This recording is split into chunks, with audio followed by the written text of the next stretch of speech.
ਸਾਰਿਆਂ ਨੂੰ ਮੇਰੇ ਵੱਲੋਂ ਸਤਿ ਸ਼੍ਰੀ ਅਕਾਲ ਜੀ। ਮੈਂ Daya Singh as a lecturer job ਕਰ ਰਿਹਾ ਮਕੈਨੀਕਲ ਡਿਪਾਰਟਮੈਂਟ ਦੇ ਵਿੱਚ। ਸੋ ਅੱਜ ਮੈਂ ਜੋ ਤੁਹਾਡੇ ਲਈ ਟੌਪਿਕ ਲੈ ਕੇ ਆਇਆ ਹਾਂ that is mechanical properties of the material, ਕਿ ਕਿਸੇ ਵੀ ਮਟੀਰੀਅਲ ਦੀਆਂ ਮਕੈਨੀਕਲ ਪ੍ਰੋਪਰਟੀਜ਼ ਕੀ ਹੋ ਸਕਦੀਆਂ ਨੇ। ਸੋ ਇਸ ਦੇ ਲਈ ਅਸੀਂ ਸਮਝੀਏ ਕਿ ਜਦੋਂ ਕਿਸੇ ਵੀ ਮਟੀਰੀਅਲ ਦੇ ਉੱਤੇ ਕੁਝ ਐਕਸਟਰਨਲ ਫੋਰਸ ਜਾਂ ਲੋਡ ਐਕਟ ਕਰੇ ਤਾਂ ਉਸ ਦੇ ਅੰਦਰ ਕੁਝ ਸਟ੍ਰੈਸਿਸ ਡਿਵੈਲਪ ਹੁੰਦੀ ਹੈ। ਤਾਂ ਉਹ ਸਟ੍ਰੈਸਿਸ ਕਰਕੇ ਮਟੀਰੀਅਲ ਦਾ ਬਿਹੇਵੀਅਰ ਕਿਸ ਤਰ੍ਹਾਂ ਦਾ ਹੁੰਦਾ ਹੈ, ਕਿਸ ਤਰ੍ਹਾਂ ਦਾ ਉਹ ਫੀਡਬੈਕ ਕਰਦਾ ਹੈ, ਕਿਸ ਤਰੀਕੇ ਦੇ ਨਾਲ ਉਹ ਰਿਸਪੌਂਡ ਕਰਦਾ ਹੈ, ਉਸ ਨੂੰ ਅਸੀਂ ਕਾਊਂਟ ਕਰਦੇ ਹਾਂ that is mechanical properties of the material. ਜਿਵੇਂ ਕਿ ਕਿਸੇ ਮਟੀਰੀਅਲ ਦੇ ਉੱਤੇ ਕੁਝ ਟੈਂਸਾਈਲ ਫੋਰਸਿਸ ਐਕਟ ਕੀਤੀਆਂ, ਕੰਪਰੈਸਿਵ ਫੋਰਸਿਸ ਐਕਟ ਕੀਤੀਆਂ, ਜਾਂ ਇਸੇ ਤਰੀਕੇ ਦੇ ਨਾਲ ਸਾਡੇ ਕੋਲ ਸ਼ੇਅਰਿੰਗ ਫੋਰਸਿਸ ਹੋ ਸਕਦੀਆਂ ਨੇ, ਬੈਂਡਿੰਗ ਫੋਰਸਿਸ ਹੋ ਸਕਦੀਆਂ ਨੇ, ਟੋਰਸ਼ਨਲ ਫੋਰਸਿਸ ਹੋ ਸਕਦੀਆਂ ਨੇ, ਥਰਮਲ ਫੋਰਸਿਸ ਹੋ ਸਕਦੀਆਂ ਨੇ। ਉਹਨਾਂ ਕਰਕੇ ਉਸ ਪਰਟੀਕੂਲਰ ਟਾਈਪ ਦੀ ਹੀ ਸਟ੍ਰੈਸ ਪੈਦਾ ਹੋਏਗੀ।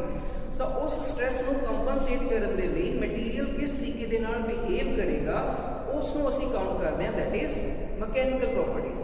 ਸੋ ਮਕੈਨੀਕਲ ਪ੍ਰੋਪਰਟੀਜ਼ ਆਪਣੇ ਕੋਲ ਅਲੱਗ-ਅਲੱਗ ਹੋ ਸਕਦੀਆਂ ਨੇ, ਜਿਵੇਂ ਕਿ ਅਸੀਂ ਹੁਣ ਫਰਦਰ ਅੱਗੇ ਸਟੱਡੀ ਕਰਨਾ ਹੀ ਹੈ। ਸੋ ਜਿਵੇਂ ਕਿ ਸਾਡੇ ਕੋਲ ਇਲਾਸਟਿਸਿਟੀ ਹੈ, ਪਲਾਸਟਿਸਿਟੀ ਹੈ, ਮੈਲੇਬਿਲਿਟੀ, ਡਕਟਿਲਿਟੀ, ਰੈਜ਼ੀਲੈਂਸ, ਕਰੀਪ, ਫੈਟੀਗ। ਸੋ ਇਸ ਤਰੀਕੇ ਦੇ ਨਾਲ ਅਸੀਂ ਬਹੁਤ ਸਾਰੀਆਂ ਪ੍ਰੋਪਰਟੀਜ਼ ਸਟੱਡੀ ਕਰਾਂਗੇ। ਸੋ ਆਓ ਡਿਸਕਸ ਕਰਦੇ ਹਾਂ ਟੌਪਿਕਸ ਨੂੰ ਡਿਟੇਲਸ ਦੇ ਵਿੱਚ।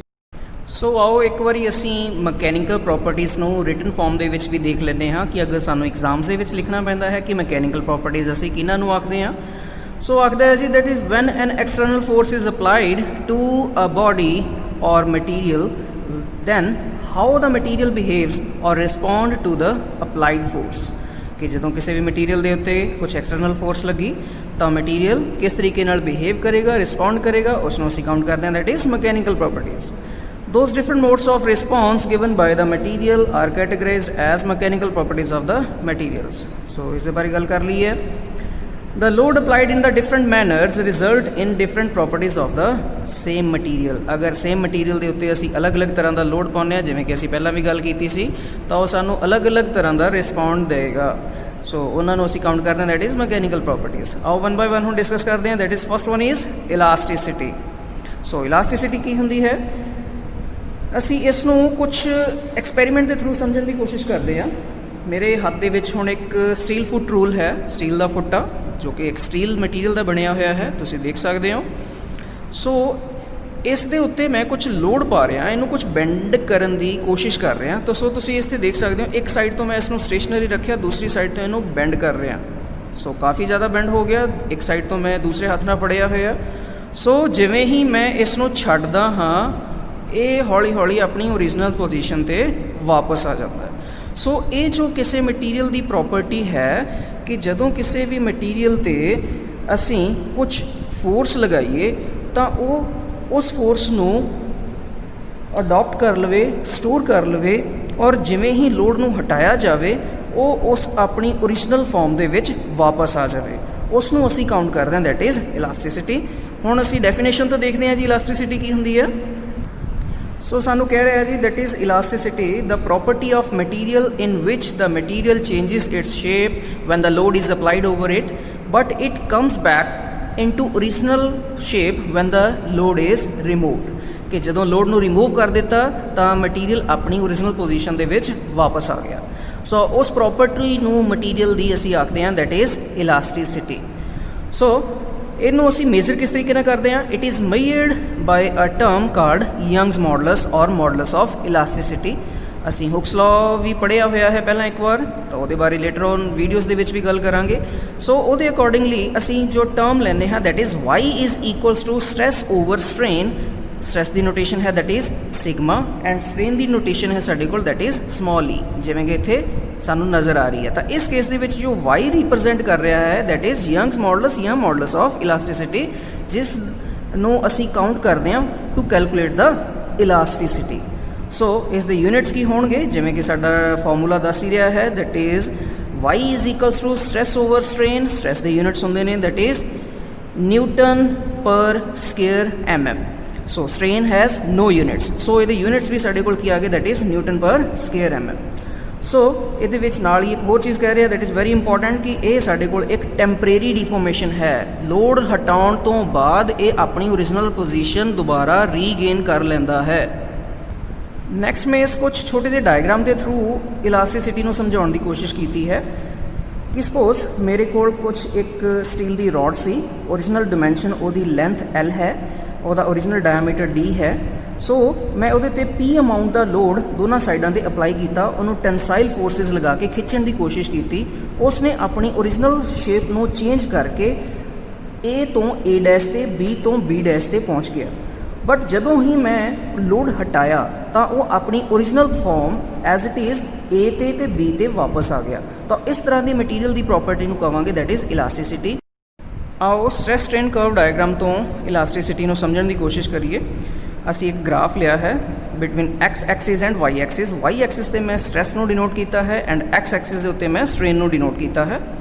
ਸੋ ਇੱਥੇ ਅਸੀਂ ਪਹਿਲਾਂ ਵੀ ਪੜ੍ਹ ਚੁੱਕੇ ਹਾਂ ਕਿ ਜੋ ਸਾਡਾ ਓਰੀਜਨ ਹੈ, ਓਰੀਜਨ ਤੋਂ ਲੈ ਕੇ ਫਸਟ ਜੋ A ਪੁਆਇੰਟ ਹੈ ਇੱਥੋਂ ਤੱਕ ਦਾ ਸਾਡਾ ਪ੍ਰੋਪੋਰਸ਼ਨਲ ਲਿਮਿਟ ਨੂੰ ਅਸੀਂ ਕਾਊਂਟ ਕਰਦੇ ਹਾਂ। ਨੈਕਸਟ ਸਾਡਾ B ਹੈ that is elastic limit, C ਹੈ ਸਾਡਾ yield point, D is the maximum stress point, E is the breaking point.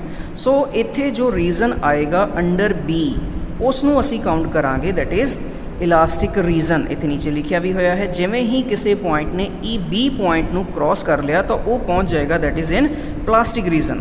So B point ਤੋਂ ਪਹਿਲਾਂ ਮਟੀਰੀਅਲ ਦੀ ਜਿੰਨਾ ਵੀ ਉਸ ਦੇ ਉੱਤੇ ਸਟ੍ਰੈਸ ਜਾਂ ਲੋਡ ਲੱਗੇਗਾ ਤਾਂ ਉਸ ਦੇ ਅਕੋਰਡਿੰਗ ਜਿੰਨਾ ਉਹਦੇ ਅੰਦਰ ਸਟ੍ਰੇਨ ਪ੍ਰੋਡਿਊਸ ਹੋਏਗਾ ਉਹ ਆਪਣੇ ਕੋਲ ਇਲਾਸਟਿਕ ਰੀਜ਼ਨ ਦੇ ਅੰਦਰ ਹੋਏਗਾ ਔਰ ਉਸ ਲੋਡ ਹਟਾਉਣ ਤੋਂ ਬਾਅਦ ਉਹ ਆਪਣੀ ਓਰੀਜਨਲ ਪੋਜੀਸ਼ਨ ਦੇ ਉੱਤੇ ਵਾਪਸ ਆ ਸਕਦਾ ਹੈ। ਨੈਕਸਟ ਅਸੀਂ ਕੁਛ ਇੱਥੇ ਨੋਟ ਬਣਾ ਕੇ ਨੋਟ ਕੀਤਾ ਹੋਇਆ, ਕਹਿੰਦਾ more the value of the Young's modulus higher will be the elasticity. ਜਿਵੇਂ ਅਸੀਂ ਉੱਤੇ ਫਾਰਮੂਲਾ ਦੇ ਵਿੱਚ ਵੀ ਦੇਖਿਆ ਕਿ y is directly proportional to stress and inversely proportional to strain. ਜਿਵੇਂ ਸਟ੍ਰੈਸ ਦੀ ਵੈਲਿਊ ਸਾਡੀ ਵਧੇਗੀ ਉਵੇਂ ਸਾਡੀ ਇਲਾਸਟਿਸਿਟੀ ਦੀ ਵੈਲਿਊ ਵੀ ਵਧੇਗੀ। ਸੋ ਇੱਥੇ ਅਸੀਂ ਇੱਕ ਐਗਜ਼ਾਮਪਲ ਵੀ ਲਿਆ ਹੈ, ਕਹਿੰਦਾ ਜੀ steel is more elastic than rubber. ਜੋ ਸਟੀਲ ਮਟੀਰੀਅਲ ਹੈ ਉਹ ਰਬਰ ਦੇ ਨਾਲੋਂ ਜ਼ਿਆਦਾ ਇਲਾਸਟਿਕ ਹੈ। ਜਿਵੇਂ ਕਿ ਮੈਂ ਇੱਕ ਛੋਟਾ ਜਿਹਾ ਤੁਹਾਨੂੰ ਐਕਸਪੈਰੀਮੈਂਟ ਵੀ ਕਰਕੇ ਦਿਖਾਇਆ। ਸੋ ਉਹਦੇ ਵਿੱਚ ਵੀ ਅਸੀਂ ਦੇਖ ਸਕਦੇ ਹਾਂ ਕਿ ਸਟੀਲ ਫੁੱਟ ਰੂਲ ਨੂੰ ਅਸੀਂ ਕਿੱਥੋਂ ਤੱਕ ਬੈਂਡ ਕਰਕੇ ਲੈ ਕੇ ਜਾ ਸਕਦੇ ਹਾਂ ਔਰ ਲੋਡ ਹਟਾਉਣ ਤੋਂ ਬਾਅਦ ਓਰੀਜਨਲੀ ਉਹ ਆਪਣੀ ਓਰੀਜਨਲ ਪੋਜੀਸ਼ਨ 'ਤੇ ਵਾਪਸ ਆ ਜਾਂਦਾ ਹੈ। ਜੋ ਸਾਡੇ ਕੋਲ ਟਰਮ ਆ ਰਹੀ ਹੈ ਦੈਟ ਇਜ਼ ਪਲਾਸਟਿਸਿਟੀ।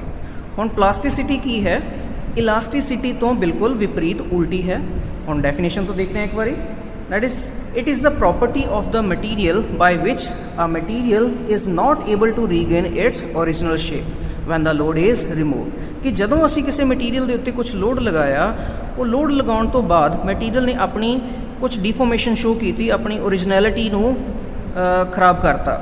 ਸੋ ਜਦੋਂ ਉਸ ਦੇ ਉੱਤੋਂ ਲੋਡ ਹਟਾਇਆ ਤਾਂ ਉਹ ਜੇ ਅਗਰ ਉਹ ਮਟੀਰੀਅਲ ਆਪਣੀ ਓਰੀਜਨਲ ਪੋਜੀਸ਼ਨ 'ਤੇ ਵਾਪਸ ਆ ਜਾਂਦਾ ਤਾਂ ਉਹ ਕਹਿਲਾਉਂਦਾ ਹੈ ਦੈਟ ਇਜ਼ ਇਲਾਸਟਿਕ ਮਟੀਰੀਅਲ ਔਰ ਉਸ ਦੀ ਪ੍ਰੋਪਰਟੀ ਕਹਿਲਾਉਂਦੀ ਹੈ ਇਲਾਸਟਿਸਿਟੀ। ਪਰ ਅਗਰ ਉਹ ਮਟੀਰੀਅਲ ਆਪਣੀ ਓਰੀਜਨਲ ਪੋਜੀਸ਼ਨ 'ਤੇ ਵਾਪਸ ਨਹੀਂ ਆ ਪਾਉਂਦਾ ਤਾਂ ਉਸ ਨੂੰ ਆਖਦੇ ਹਾਂ ਦੈਟ ਇਜ਼ ਪਲਾਸਟਿਸਿਟੀ।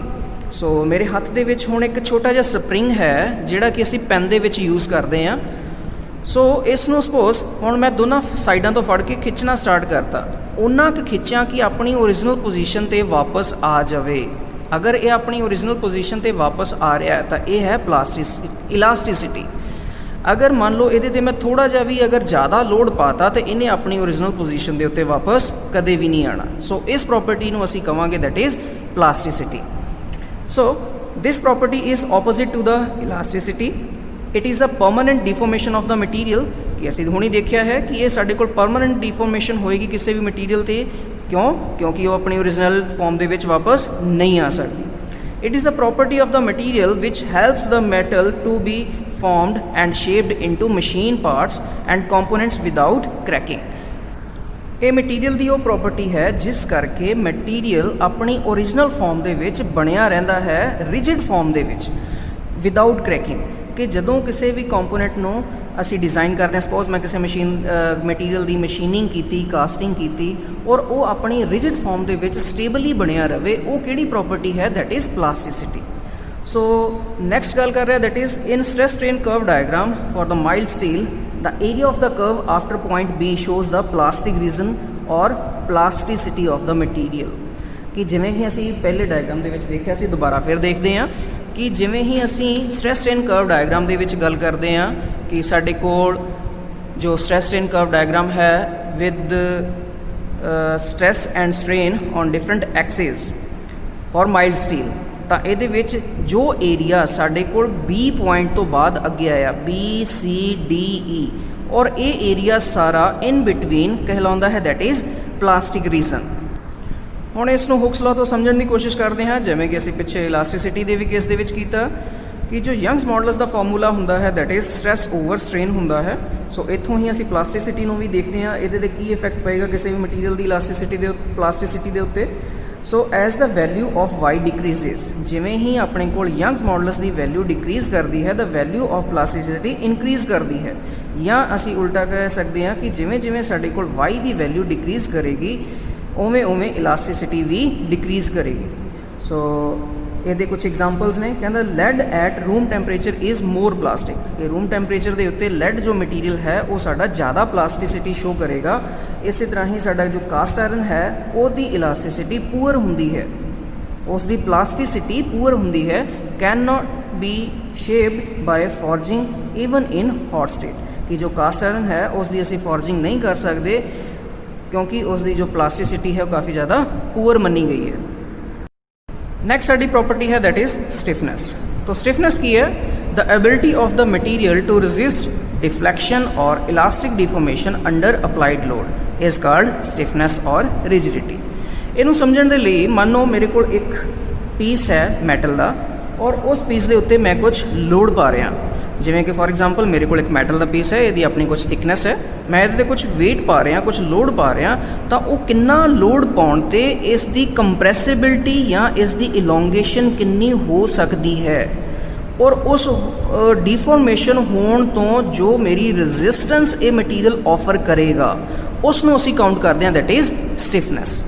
मतलब दोबारा मैं फिर समझाना कि जदों भी किसी मटीरियल ते ਅਸੀਂ ਕੁਝ ਲੋਡ ਪਾਉਂਦੇ ਹਾਂ ਤਾਂ ਉਹ ਮਟੀਰੀਅਲ ਉਸ ਲੋਡ ਦੇ ਪੈਣ ਕਰਕੇ ਡੀਫੋਰਮੇਸ਼ਨ ਜੋ ਹੋਏਗੀ ਉਸ ਡੀਫੋਰਮੇਸ਼ਨ ਨੂੰ ਜਿੰਨੀ ਰੈਜ਼ਿਸਟੈਂਸ ਪ੍ਰੋਵਾਈਡ ਕਰੇਗਾ, ਜਿੰਨਾ ਉਹ ਮਟੀਰੀਅਲ ਰੈਜ਼ਿਸਟ ਕਰੇਗਾ, ਉਸ ਨੂੰ ਅਸੀਂ ਕਾਊਂਟ ਕਰਦੇ ਹਾਂ ਦੈਟ ਇਜ਼ ਸਟਿਫਨੈਸ ਜਾਂ ਰਿਜਿਡਿਟੀ। ਨੈਕਸਟ ਗੱਲ ਕਰ ਰਿਹਾ ਜੀ ਦੈਟ ਇਜ਼ ਕਿਸੇ ਵੀ ਮਟੀਰੀਅਲ ਤੇ ਅਗਰ with in the elastic limit ਕੁਝ ਲੋਡ ਲਗਾਇਆ ਜਾਵੇ, ਫੋਰਸ ਲਗਾਈ ਜਾਵੇ, ਤਾਂ ਉਸ ਟਾਈਮ ਜੋ ਸਟਿਫਨੈਸ ਹੋਏਗੀ ਉਹ ਅਸੀਂ ਡਿਗਰੀਜ਼ ਦੇ ਵਿੱਚ ਕਾਊਂਟ ਕਰਾਂਗੇ। That is the degree of stiffness of a material is indicated by the Young's modulus of elasticity in case of tensile and compressive stresses within the elastic limit। कि elastic limit ਦੇ ਅੰਦਰ ਜਦੋਂ ਕਿਸੇ ਵੀ material ਦੇ ਉੱਤੇ tensile forces ਜਾਂ compressive forces ਲਗਾਈਆਂ ਜਾਣ ਉਹਨਾਂ ਕਰਕੇ ਜਿਹੜੀਆਂ stresses ਡਿਵੈਲਪ ਹੋਣਗੀਆਂ ਤਾਂ ਉਹ ਜਿਹੜੇ ਸਟ੍ਰੈਸਿਸ ਡਿਵੈਲਪ ਕਰੇਗਾ, ਸ਼ੋ ਕਰੇਗਾ, ਤਾਂ ਉਹਨਾਂ ਦੇ ਕੇਸ ਦੇ ਵਿੱਚ ਜੋ ਯੰਗਸ ਮੋਡੂਲਸ ਪ੍ਰੋਡਿਊਸ ਹੋਏਗਾ ਜਿਸ ਨੂੰ ਅਸੀਂ वाई ਦੇ ਨਾਲ ਡਿਨੋਟ ਕਰਦੇ ਹਾਂ, ਸੋ ਉਹ ਸਾਡਾ ਮੇਜ਼ਰ ਹੋਏਗਾ ਇੱਕ ਸਟਿਫਨੈਸ ਦਾ ਕਿ ਸਟਿਫਨੈਸ ਸਾਡੇ ਕੋਲ ਕਿੰਨੀ ਆ ਰਹੀ ਹੈ। ਸੋ ਨੈਕਸਟ ਉਹ ਗੱਲ ਕਰ ਰਹੇ that is modulus of rigidity in shear, ਕਿ ਸ਼ੀਅਰ ਸਟ੍ਰੈਸਿਸ ਦੇ ਕੇਸ ਦੇ ਵਿੱਚ ਉਸ ਨੂੰ ਮੋਡੂਲਸ ਆਫ ਰਿਜਿਡਿਟੀ ਦੇ ਨਾਲ ਡਿਨੋਟ ਕਰਦੇ ਹਾਂ। ਐਂਡ ਬਲਕ ਮੋਡੂਲਸ ਇਨ ਵੋਲੀਮੈਟ੍ਰਿਕ ਡਿਫੋਰਮੇਸ਼ਨ, ਤੇ ਜਿੱਥੇ ਸਾਡੇ ਕੋਲ ਵੋਲੀਮੈਟ੍ਰਿਕ ਡਿਫੋਰਮੇਸ਼ਨ ਹੁੰਦੀ ਹੋਵੇ ਉੱਥੇ ਅਸੀਂ ਇਸ ਨੂੰ ਬਲਕ ਮੋਡੂਲਸ ਦੇ ਨਾਲ ਡਿਨੋਟ ਕਰਦੇ ਹਾਂ। ਨੈਕਸਟ ਉਹ ਗੱਲ ਕਰ ਰਹੇ ਜੀ that is higher the value of Young's modulus greater the stiffness. ਜਿੰਨੀ ਵੈਲਿਊ ਯੰਗਸ ਮੋਡੂਲਸ ਦੀ ਜ਼ਿਆਦਾ ਹੋਏਗੀ ਓਨੀ ਹੀ ਸਾਡੇ ਕੋਲ ਸਟਿਫਨੈਸ ਦੀ ਵੈਲਿਊ ਵੀ ਜ਼ਿਆਦਾ ਹੋਏਗੀ। This property has higher use in spring controlled measuring devices. ये ज़्यादा तो ज़्यादा जो स्टिफनेस की प्रॉपर्टी है ये स्प्रिंग्स दे विच यूज़ होंदी है। सो इस दे विच एग्जाम्पल के तौर पर दसिया है कि जेड़े अपने कोल कुछ मेजरिंग डिवाइस जिन्हां विच स्प्रिंग लग्या हुंदा है और उस पूरे सिस्टम नूं कंट्रोल करन दे लई उत्थे इस प्रॉपर्टी का सब तो वड्डा यूज़ हुंदा है। नैक्सट असीं एक मैथमैटिकल फॉर्मूला के थ्रू इसनूं समझते हैं कि जो डिफ्लैक्शन हुंदी है साडे कोल that is denoted by delta and W नाल डिनोट किया है दैट इज़ कितना वेट उत्ते असीं पा रहे हैं। सो इत्थे असीं देखते हैं weight per unit deflection W by delta is called as stiffness, कि जो स्टिफनेस है वो साडे कोल किसी मटीरियल ते कितना वेट पाया जाएगा, उस वेट दे करके मटीरियल दे अंदर कितनी डिफ्लैक्शन पैदा होएगी उसनूं असीं काउंट करते हैं that is stiffness. So next ये कुछ यूनिट्स ने that is its units are newton per mm। जिवें कि इत्थे असीं देख ही रहे हैं इसका formula that is weight upon deflection. Weight के यूनिट्स होंदे ने that is newton and deflection के यूनिट्स होंदे ने that is in mm। So ये यूनिट्स बन गए that is newton per mm। और नैक्सट प्रॉपर्टी इज़ स्ट्रेंथ। बहुत ही ज़्यादा इंपॉर्टेंस रखती है प्रॉपर्टी, वैसे तो अब सारियां प्रॉपर्टीज़ ही इंपॉर्टेंट ने ਹੁਣ ਬੇਸਿਕਲੀ ਅਸੀਂ ਕਈ ਸਬਜੈਕਟਸ ਪੜ੍ਹੇ ਨੇ, ਜਿਵੇਂ ਕਿ ਅਸੀਂ ਇੱਕੋ ਸਬਜੈਕਟ ਦੀ ਗੱਲ ਕਰਦੇ ਹਾਂ, that is strength of material. ਤਾਂ ਉਸ ਦੇ ਵਿੱਚ ਅਸੀਂ ਪੜ੍ਹਿਆ ਕਿ ਮਟੀਰੀਅਲਸ ਦੀ ਅਲੱਗ-ਅਲੱਗ ਸਟਰੈਂਥ ਕੀ ਹੋ ਸਕਦੀ ਹੈ। ਤਾਂ ਸੋ ਅਸੀਂ ਸਟਰੈਂਥ ਬਾਰੇ ਸਮਝਦੇ ਹਾਂ ਕਿ ਸਟਰੈਂਥ ਹੁੰਦੀ ਕੀ ਹੈ। ਸੋ ਸਟਰੈਂਥ ਇਜ਼ ਬੇਸਿਕਲੀ ਇਹ ਮਟੀਰੀਅਲ ਦੀ ਉਹ ਪ੍ਰੋਪਰਟੀ ਹੈ ਜਿਸ ਦੇ ਕਰਕੇ ਕੋਈ ਵੀ ਮਟੀਰੀਅਲ ਮੈਕਸਿਮਮ ਟੂ ਮੈਕਸਿਮਮ ਕਿੰਨਾ ਲੋਡ ਕੈਰੀ ਕਰਨ ਦੀ ਕਪੈਸਿਟੀ ਰੱਖਦਾ ਹੈ without showing any kind of deformation. ਕਿ ਜਦੋਂ ਮਟੀਰੀਅਲ ਦੇ ਅੰਦਰ ਕਿਸੇ ਵੀ ਤਰ੍ਹਾਂ ਦਾ ਕੋਈ ਵੀ ਚੇਂਜ ਨਾ ਸ਼ੋ ਹੋਵੇ, ਕਿਸੇ ਵੀ ਤਰ੍ਹਾਂ ਦੀ ਕੋਈ ਡਿਫੋਰਮੇਸ਼ਨ ਨਾ ਸ਼ੋ ਹੋਵੇ, ਉੱਥੋਂ ਤੱਕ ਅਸੀਂ ਕਿਸੇ ਵੀ ਮਟੀਰੀਅਲ 'ਤੇ ਮੈਕਸਿਮਮ ਕਿੰਨਾ ਲੋਡ ਪਾ ਸਕਦੇ ਹਾਂ। ਤਾਂ ਉਸ ਨੂੰ ਲੋਡ ਨੂੰ ਬੀਅਰ ਕਰਨ ਦੀ ਕਪੈਸਿਟੀ ਜੋ ਹੋਏਗੀ that is non as strength, ਉਸ ਨੂੰ ਅਸੀਂ ਸਟਰੈਂਥ ਕਰਦੇ ਹਾਂ। ਤਾਂ that is the ability of the material to withstand or support external loads without any structural damage is called strength. So depending upon the types of loads and stresses acting on the material, the strength is termed as compressive strength, tensile strength, shear strength, etc. ਕਿ ਜਿਵੇਂ ਜਿਵੇਂ ਸਾਡੇ ਕੋਲ material 'ਤੇ ਕਿਸੇ ਵੀ ਤਰ੍ਹਾਂ ਦਾ load act ਕਰੇਗਾ, ਉਸੇ ਤਰ੍ਹਾਂ ਦੀ ਹੀ ਉਹਦੇ ਵਿੱਚ ਸਟਰੈਸ ਪੈਦਾ ਹੋਏਗੀ। ਤਾਂ ਉਸੇ ਤਰ੍ਹਾਂ ਦੀ ਹੀ ਸਟਰੈਸਿਸ ਜਿਹੜੀਆਂ ਹੋਣਗੀਆਂ ਉਹ ਆਪਣੇ ਕੋਲ ਉਸ ਦੀ ਸਟਰੈਂਥ ਨੂੰ ਮੇਜ਼ਰ ਕਰਨ ਦੀ ਇੱਕ ਟਰਮ ਦੇਣਗੀਆਂ, ਇੱਕ ਤਰੀਕਾ ਦੇਣਗੀਆਂ। ਜਿਵੇਂ ਕਿ ਆਪਣੇ ਕੋਲ ਜੇ ਕਿਸੇ ਮਟੀਰੀਅਲ ਦੇ ਉੱਤੇ ਟੈਂਸਾਈਲ ਲੋਡ ਐਕਟ ਕਰੇਗਾ ਤਾਂ ਉੱਥੇ ਟੈਂਸਾਈਲ ਸਟਰੈਂਥ ਉਹਦੀ ਕਾਊਂਟ ਹੋਏਗੀ। ਅਗਰ ਕੰਪਰੈਸਿਵ ਲੋਡ ਪਏਗਾ ਤਾਂ ਉਹਨੂੰ ਅਸੀਂ ਕੰਪਰੈਸਿਵ ਲੋਡ ਦੇ ਕੇਸ ਦੇ ਵਿੱਚ ਕਾਊਂਟ ਕਰਾਂਗੇ। ਅਗਰ ਕਿਸੇ ਮਟੀਰੀਅਲ ਦੇ ਉੱਤੇ ਸ਼ੀਅਰਿੰਗ ਟਾਈਪ ਦਾ ਲੋਡ ਪੈ ਰਿਹਾ ਤਾਂ ਉੱਥੇ ਜੋ ਸਟਰੈਂਥ ਮਟੀਰੀਅਲ ਦੀ ਹੋਏਗੀ ਦੈਟ ਇਜ਼ ਸ਼ੀਅਰਿੰਗ ਸਟਰੈਂਥ ਕਾਊਂਟ ਹੋਏਗੀ। So next is depending upon the elasticity and plasticity of material, it is termed as elastic strength and plastic strength of material. ਹੁਣ ਅਸੀਂ ਦੇਖਿਆ ਸੀਗਾ ਸਟ੍ਰੈਸ ਐਂਡ ਕਰਵ ਡਾਇਗਰਾਮ ਤੋਂ ਵੀ ਦੇਖਿਆ ਸੀ ਕਿ ਜਦੋਂ ਸਾਡੇ ਕੋਲ ਕਿਸੇ ਵੀ ਮਟੀਰੀਅਲ ਦੇ ਉੱਤੇ ਜਦੋਂ ਕੁਝ ਲੋਡ ਪਵੇ ਤਾਂ ਉਹ ਆਪਣੇ ਕੋਲ ਦੋ ਪ੍ਰੋਪਰਟੀਜ਼ ਪਹਿਲੇ ਤੌਰ ਦੇ ਉੱਤੇ ਸ਼ੋ ਕਰਦਾ, ਦੈਟ ਇਜ਼ ਇਲਾਸਟਿਸਿਟੀ ਐਂਡ ਪਲਾਸਟਿਸਿਟੀ। ਤਾਂ ਪਲਾਸਟਿਸਿਟੀ ਤੇ ਇਲਾਸਟਿਸਿਟੀ ਦੇ ਡਿਪੈਂਡੈਂਟ ਵੀ ਸਾਡੇ ਕੋਲ ਜੋ ਸਟਰੈਂਥ ਹੈ ਦੋ ਤਰੀਕੇ ਨਾਲ ਕਾਊਂਟ ਹੁੰਦੀ ਹੈ, that is elastic strength of the material and plastic strength of the material.